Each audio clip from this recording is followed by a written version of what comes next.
La mujer lo impuyó con desprecio, convencida de que aquel anciano, con ropa gastada y morada quinzada, era solo otro mendigo estorbando la entrada del edificio. Incluso ese río cuando él intentó explicar por qué estaba allí. Nadie imaginaba que esa humiliación pública sería recordada como el peor error de sus vidas. Porque, al día siguiente, cuando descubrieron quién era realmente ese hombre, cuando conocieron su nombre, su historia y el poder que tenía, el silencio ese apoderó del lugar. Y entonces, todos ellos decían, desesperadamente, no haberlo juzgado jamás. Nadie en aquel edificio habría imaginado que la escena que estaban a punto de presenciar se convertiría en una vergüenza imposible de olvidar. Era una mañana normal. Trajes impecables, tacones resonando en el mármol brillante, conversations rápidas sobre negocios millonarios. Todo parecía rutinario, hasta que un anciano apareció, caminando lentamente hacia la entrada principal. Su ropa estaba limpia, pero gastada. Una camisa arrugada, unos zapatos viejos perfectamente lustrados y un pequeño sobre guardado con cuidado entre sus manos temblorosas. La primera en notar su presencia fue Carolina, la recepcionista del turno de la mañana. Con apenas verlo, torció la boca en un gesto de desaprobación. Señor, la entrada de servicio es por el otro lado. Dijo sin siquiera levantar la vista del monitor. El anciano sonrió con paciencia. No busco la entrada de servicio, hija. Necesito hablar con alguien de la dirección. Carolina soltó una risita incrédula. ¿La dirección? Señor, aquí no atendemos a hizo una pausa, mirándolo de arriba abajo. Bueno, o personas que vienen sin cita. Algunos empleados que pasaban disminuyeron el paso para observar aquella escena. Nada les entretenía más que ver a alguien fuera de lugar. El anciano respiró hondo, con dignidad. No tengo cita, pero puedo esperar. Esa frase encendió aún más la burla. Carolina llamó con urgencia a su supervisor. A los pocos segundos apareció Gonzalo, un hombre de unos 40 años con traje perfecto y seno permanente. Carolina, ¿qué necesita ahora? Este señor afirma que necesita hablar con la dirección. Explicó ella, remarcando este señor como si fuera una molestia. Gonzalo lo analizó con una mezcla de impaciencia y desprecio. ¿Usted tiene idea del tipo de empresa que es esta? No atendemos vendedores ambulantes en casos sociales. Alrededor, murmullos y risitas crecieron como un coro cruel. Pero el anciano seguía sereno. Solo necesito que alguien me escuche. Y es importante. Gonzalo chasqueó la lengua. Meyer, señor, vaya al ayuntamiento si necesita ayuda. Aquí no es lugar para. Antes de terminar la frase, Lucia, una ejecutiva reconocida por su dureza, salió del ascensor. Su sola presencia imponía respeto. ¿Qué ocurre aquí? Preguntó con tono cortante. Carolina habló antes de que el anciano pudiera defenderse. Vino a molestar, dice que tiene asuntos con la dirección. Lucia lo miró de arriba abajo, con un desprecio tan evidente que varios empleados se incomodaron. Señor, retirees. No permitiremos que perturbe nuestro trabajo. El anciano apretó el sobre entre sus manos. No van a perturbar. Solo van a cumplir una promesa. Aquella frase, dicha con una tristeza profunda, hizo que en silencio extraño recorriera el saguán. Pero nadie, absolutamente nadie, estaba preparado para descubrir quién era realmente. A la mañana siguiente, cuando el anciano cruzó nuevamente las puertas del edificio, el ambiente entero pareció tensarse. Carolina, que sostenía un café recién hecho, casi lo dejó caer al reconocerlo. Era imposible. Nadie que hubiese sido humillado así volvería al mismo lugar. Pero él estaba allí, exactamente a la misma hora, con la misma calma triste en los ojos y con el mismo sobre cuidadosamente guardado en sus manos. Es señor, usted otra vez? Balbució Carolina, sin comprender. Buenos días, hija, respondió él con una serenidad desconcertante. Van a terminar lo que empezar. Carolina sintió una punzada de culpa, pero la escondió detrás de su profesionalismo exagerado. Marco el internó con rapidez. Gonzalo volvió, susurró, mirando al anciano como si fuera un fantasma. En menos de 3 minutos, Gonzalo apareció acompañado por 2 ejecutivos, Rafael, gerente comercial, y Tomás, director de operations. Los 3 venían hablando de números, pero al ver al anciano, la conversación se cortó en seco. ¿Usted otra vez?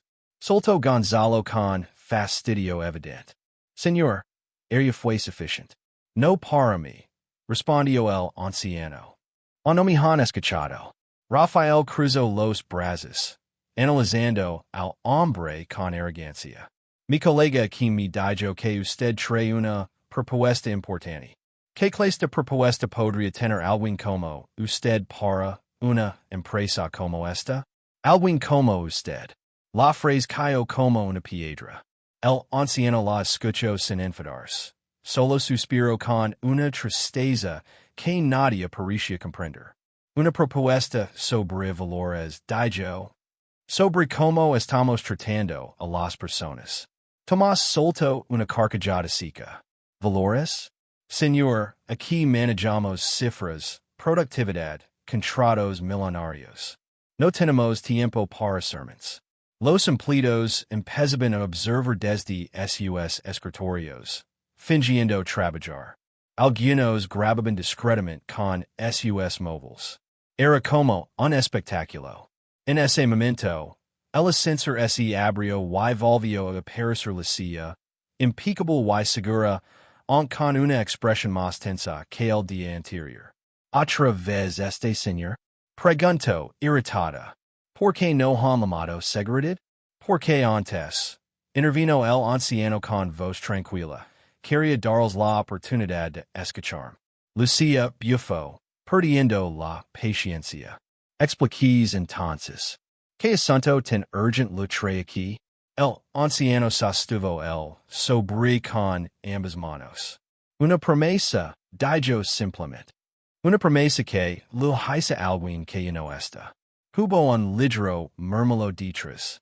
Aquellas palabras tenían un peso que nadie esperaba. Señor, replicó González, frustrado, aunque le haya prometido algo a quien sí. Aquí no podemos permitir interruptions. Esta es una empresa seria. ¿Entiende? El anciano los miró a todos, con una calma casi dolorosa. ¿Y qué es una empresa seria, sin humanidad? Preguntó suavemente. La pregunta quedó flotando, pero nadie quiso responderla. En ese instante, las puertas principales se abrieron y entró un hombre con uniforme de mensajería, cargando una caja grande. Buenos días, dijo esforzándose por sostener el peso. Entrega para ustedes. ¿Puedo dejarla aquí para que la firme alguien? Carolina, con la vergüenza del día anterior, recuperó su tono frío. Las entregas van por la parte trasera. ¿No sabe leer los carteles? El mensajero tragó saliva. Señorita, levo retraso, si solo pudiera dejarlo aquí. He dice que no, respondió ella, levantando la voz. Rafael intervino. Hombre, ¿no ves que estorbas? Aquí no es lugar para ti. El anciano dio un paso adelante. Déjame ayudar, dijo, tomando un extremo de la caja. El mensajero abrió los ojos sorprendido. No hace falta, señor. Si hace. Respondió el anciano con una sonrisa cálida. Todos necesitamos una mano a veces. Y sin pedir permiso, acompañó el mensajero hasta el ascensor. Los tres ejecutivos lo observaron con incredulidad. La escena era tan simple. Sin embargo, los dejaba incómodos, casi expuestos. Cuando el anciano regresó, Gonzalo no pudo evitar preguntar. ¿Por qué ayuda a alguien que no es nadie para usted? El anciano apretó el sobre, mirando el piso brillante. ¿Por qué alguien muy especialmente enseñó que la verdadera riqueza está en cómo tratamos a quienes no pueden ofrecer nada a cambio? Todos quedaron en silencio. Por primera vez desde que él había legado, nadie se rió. Pero lo que vendría al día siguiente. Haría que más de uno desira volver atrás y empezar de cero. El tercer día, el anciano volvió a cruzar las puertas del edificio. Esta vez, no fue recibido con risas con comentarios sarcásticos. Algo había cambiado. Era como si su sola presencia hubiera alterado la energía del lugar. Los empleados lo miraban, no con respeto, pero sí con una inquietud que antes no existía. Carolina, desde la recepción, lo observó avanzar con pasos tranquilos.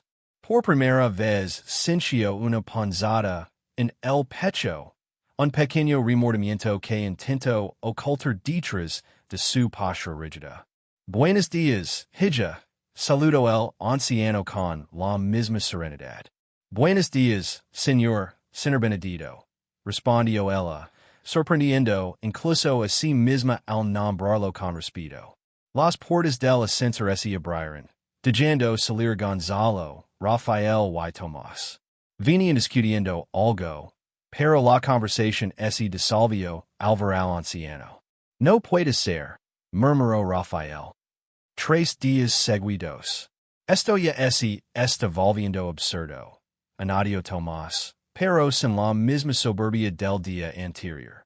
Gonzalo se acercó con pasos tensos. Señor, necesitamos hablar seriamente. Su presencia aquí está causando incomodidad. Quizás no si mi presencia la que incomoda, respondió el anciano, mirándolo con suavidad. Quizás si lo que provoca en ustedes.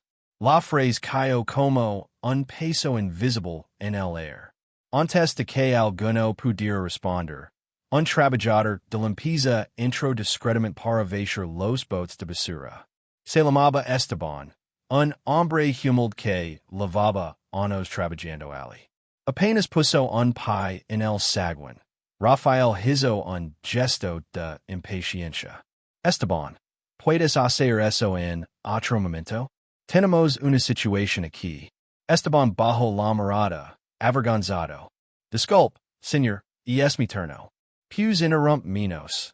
Espido Rafael sin siquiera mirarlo. El anciano observó la escena con tristeza. Esteban lo llamó suavemente. El trabajador levantó la vista, sorprendido de que alguien conociera su nombre. Gracias por tu trabajo, hijo.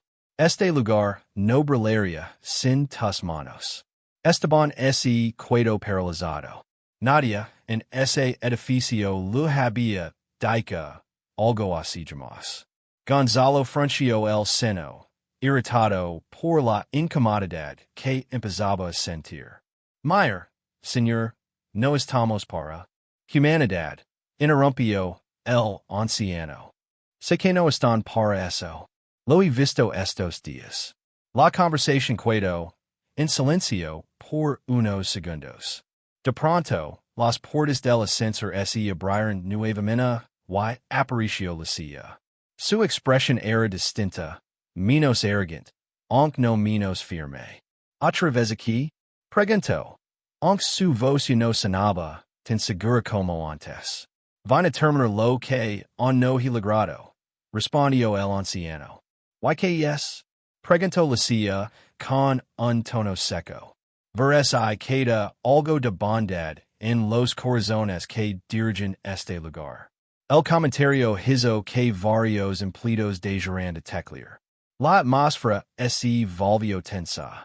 Ya basta, soltó Rafael, elevando la voz. ¿Quién se cree que es para venir a cuestionar nuestra moral? Alguien que vi más de lo que ustedes muestran. Respondió el anciano. La tensión aumentó cuando un grupo de visitantes entró al saguán. Eran posibles clientes de alto nivel. Todos se apresuraron a ajustar sus trajes y sonreír profesionalmente. Por favor, señor, retirees, Cicio Gonzalo en voz baja. Hoy no es el día. Hoy es exactamente el día, respondió el anciano, con una firmeza inesperada. El día en que la verdad empieza a salir. Hizo una pausa y continuó. Ustedes creen que esto es un edificio de negocios. Pero no. Esto es un espejo. Y lo que he visto reflejado estos días es doloroso. Lucia sintió un escalofrío recorrer la espalda. Señor, si tiene algo que decir, hágalo de una vez, exigió Gonzalo. No estoy listo aún, respondió el anciano, mirando el sobre. Mañana será el último día. Y ese día, todo es sabra. Rafael rió nervioso. ¿Todo es sabra? ¿De qué habla? De ustedes, respondió el anciano.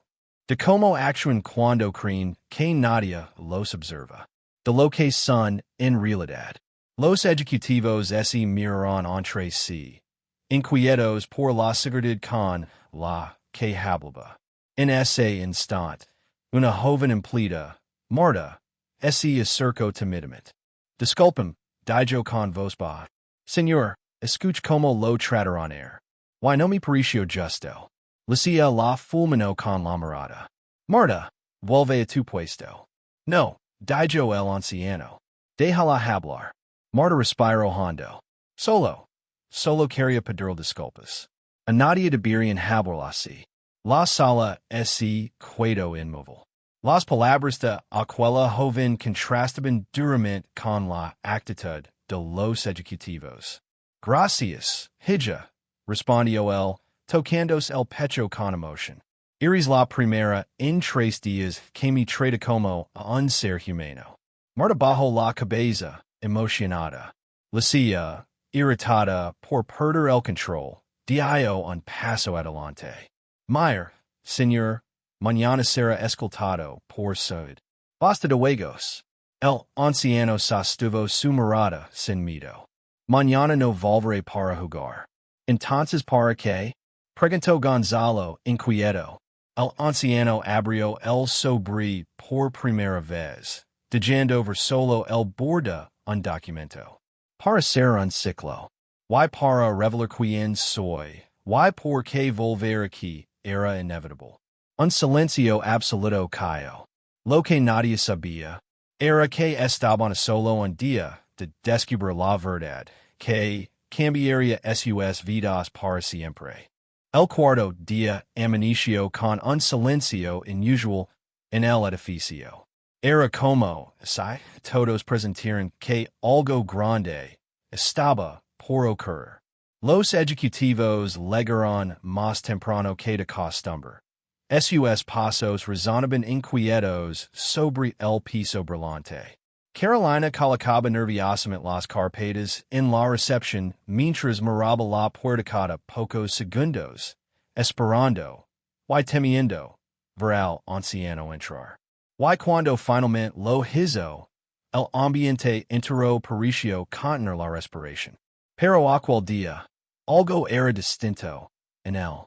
Ya no caminaba con la misma tristeza silenciosa de los días anteriores. Ahora tenía un porte que nadie lo había visto antes. Firme, seguro, casi solemne. Lavaba el sobre en la mano, pero ya no lo apretaba con ansiedad, sino con determinación. Gonzalo fue el primero en interceptarlo. Señor, antes de que diga algo, queremos disculparnos si lo hemos tratado de manera inapropiada, dijo, forzando una sonrisa. No hablo por todos. Murmuró Rafael, aunque bajo la mirada, al sentir la tensión general. El anciano asintió despacio. Las disculpas no borran lo que se ha hecho, pero son un comienzo. La silla aparició entonces, más rígida que nunca. Venga conmigo. El director general Cuerverlo. Esa phrase provocó un murmullo entre los empleados. Nadie sabía que el director siquiera estaba al tanto de la situación. El anciano siguió a la silla hasta la sala de reuniones principal, donde una mesa larga y oscura dominaba el espacio. Varias personas importantes estaban sentadas allí, mirándolo con una mezcla de incomodidad y curiosidad. Sobre la mesa, el anciano colocó el sobre. He venido durante 4 días, dijo, con voz firme, para ver si la esencia humana de esta empresa aún estaba viva. Los ejecutivos intercambiaron miradas nerviosas. El abrió el sobre y deslizó varios documentos. Lo que tengo aquí, continuó, cambiará por completo el futuro de este lugar. Lucia frunció el seno. ¿Qué es eso? El anciano levantó la mirada, profundamente sereno. Mi identidad, respondió. Y la razón por la que pisa todo, volví aquí. El silencio fue tan intenso que parecía escucharse el latido colectivo de todos en la sala. Mañana, todo quedará claro, añadió él, cerrando el sobre. Y entonces comprenderán por que jamás deben juzgar a nadie por su apariencia. El quinto día, todos estaban reunidos en el vestíbulo. Nadie trabajaba, nadie hablaba. La tensión era tan profunda que parecía que el air pasaba. Cuando las puertas se abrieron y el anciano entró por última vez, todos se pusieron de pie sin saber exactamente por qué, solo sabían que debían hacerlo. Lucia, Gonzalo, Rafael y Tomás esperaban frente a él, rígidos, inquietos. Hoy sabrán la verdad, dijo el anciano, avanzando hacia la sala de reuniones. Todos lo siguieron, como si algo invisible los empujara. Una vez dentro, el anciano abrió el sobre con calma, revelando un documento sellado y varias fotografías antiguas del edificio, antes de su remodelación. Mi nombre es Benedito Alves, dijo. Quizás no lo recuerden, pero este edificio solía ser mío. Los ejecutivos se quedaron inmóviles. Hace 30 años, continuó, fund esta empresa desde cero. Trabajé día y noche. Pero cuando mi esposa enfermó, dejé todo en manos de socios que juran mantener mis valores. Cuando ella murió, vine mi part y mi alege. No quería volver nunca más. Su voz tembló ligeramente. Hasta que un antiguo empleado me escribió, contando como trataban aquí a la gente, como habían olvidado lo que un día construimos juntos. Lucia sintió un estremecimiento recorrer la espalda. Vincent anunciaron, prosiguió, para ver si era cierto. Y lo fue. Las miradas de todos se clavaron en el suelo. Pero también algo más. Añadió mirando a Marta y Esteban. Vi que on queda humanidad aquí. Por eso, he decidido recuperar lo que un día fue mío.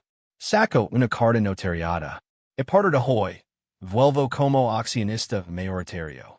El silencio fue absoluto. Y lo primero que cambiara, dijo mirando uno a uno a quienes lo humillaron, será la forma en que tratamos a las personas. Y ese día, todos aprendieron que la humildad nunca pasa de moda.